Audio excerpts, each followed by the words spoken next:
Olá pessoal, aqui é o seu amigo Pastor Carlos Alexandre Costa.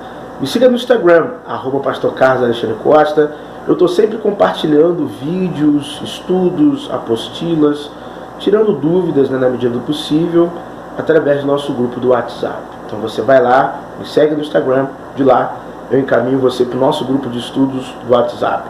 Deus abençoe a sua vida, fique na paz de Senhor Jesus. Olá pessoal, a paz do Senhor Jesus. Eu estou lendo um livro, História Secreta do Ocidente.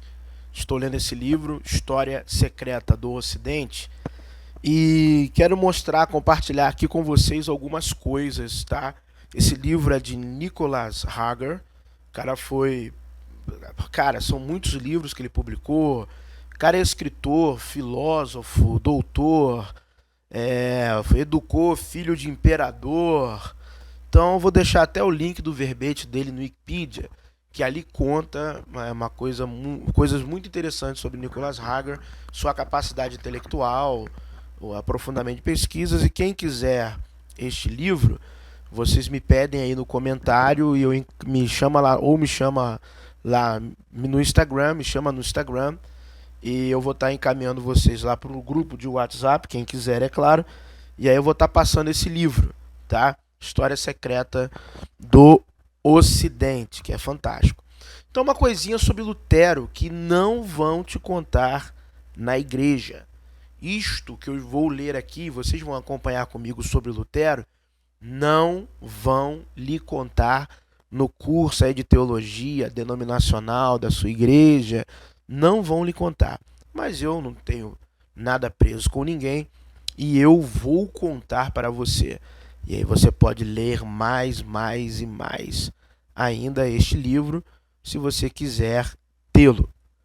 Então, eu vou ler aqui para você, página 27, em diante, que diz assim, ó. O ato de Lutero introduziu a reforma protestante, pois sua afirmação da relação pessoal entre homem e Deus permitiu que uma nova igreja luterana se separasse da velha igreja católica. As 95 teses foram uma sensação, e Lutero teve que responder aos seus superiores eclesiásticos e finalmente ao Sacro Imperador Romano Carlos V, que o convocou para uma dieta.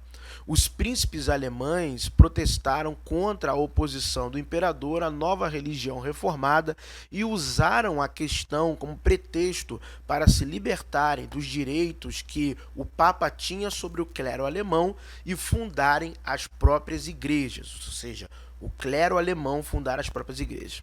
Lutero estava sob a proteção de Frederico o Sábio, da Saxônia, que lhe deu um salvo-conduto para a dieta imperial. O imperador honrou sua palavra, ao contrário do seu predecessor, que deixou de honrar o salvo-conduto para Hus. Os príncipes alemães achavam que a posição de Lutero tinha mérito, pois agora podiam nomear bispos e ficar com os proventos que antes iam para o papado, ok? Ou seja, a coisa continuou acontecendo, meus queridos.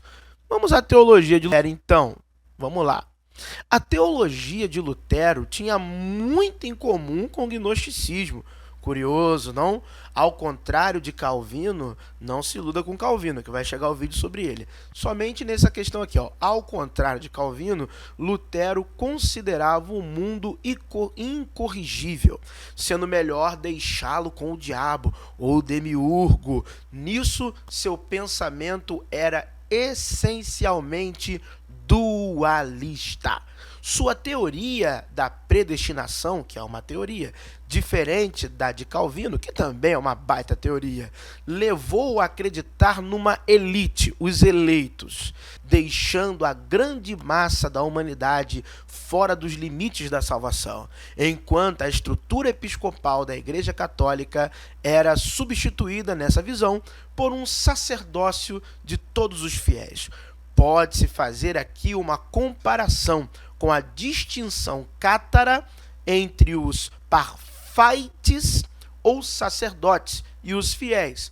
Para crer, o fiel de Lutero precisava apenas de fé. Lutero escreveu na margem de uma página da sua Bíblia: Viva por fide sola, só pela fé. Parece que a justificação só pela fé de Lutero foi influenciada pela fé da Cabala, no inefável nome de Deus. Descendentes de judeus cabalistas que estavam por trás dos cátaros tinham ligações com Lutero e Calvino, e há algumas evidências de que exerceram uma influência cabalística sobre ambos. Eu já sabia, muito antes de ler esse livro, já li outros livros que falavam sobre isso. Veja-se o selo de Lutero acima, no caso aqui está abaixo no livro, né?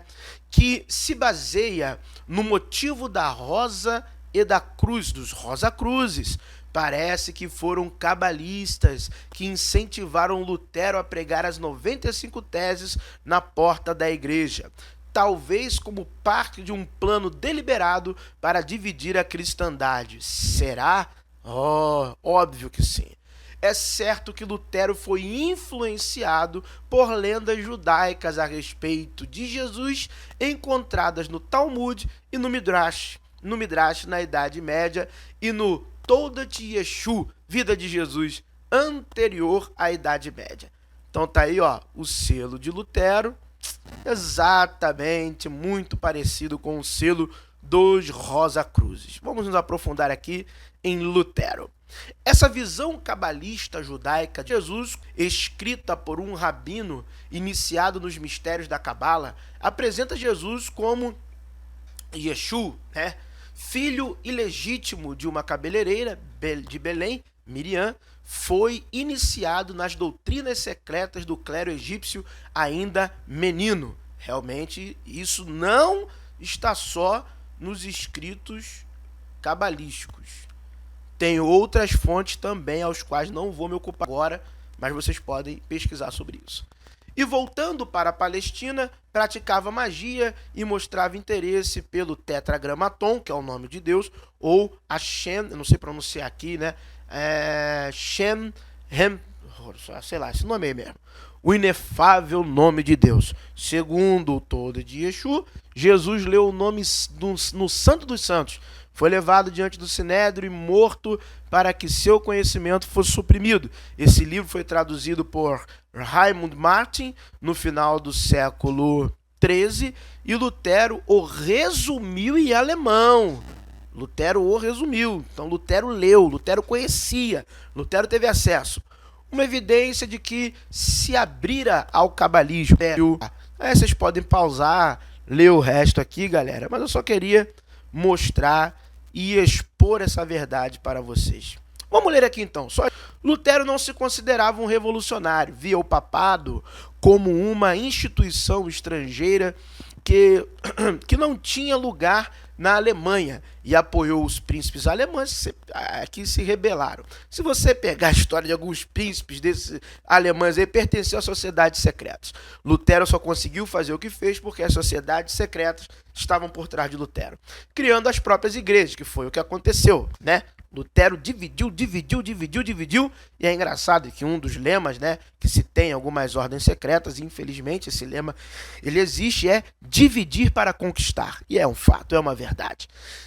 Criando as próprias igrejas e enfrentaram os camponeses que tentaram usar o conflito religioso para derrubá-los. Ou seja, os colegas de Lutero, os príncipes alemães, é isso que está dizendo o livro aqui, eles começaram a fundar as suas próprias igrejas. E os camponeses quiseram se livrar do jugo desses príncipes. Mas esses príncipes, colegas de Lutero, eles subjugaram o povo, ainda assim, em conflitos religiosos. Então vamos lá. Discordou de Zwinglio, que começou a reforma em Zurique, em 1518, e de Erasmo, grande Erasmo, cujo pensamento sobre a igreja inspirou a posição de Lutero, embora tenha continuado católico. Erasmo continuou. Erasmo era contra a violência, Luterinho não, e o extremismo, e contestou a igreja católica, que recorria à ignorância e à superstição, verdade. A Inquisição considerou o pensamento de Erasmo uma heresia, é verdade, assim como o luteranismo, é verdade. Entretanto, Erasmo considerava Lutero um autoritário e não gostava do seu desprezo pela vontade humana.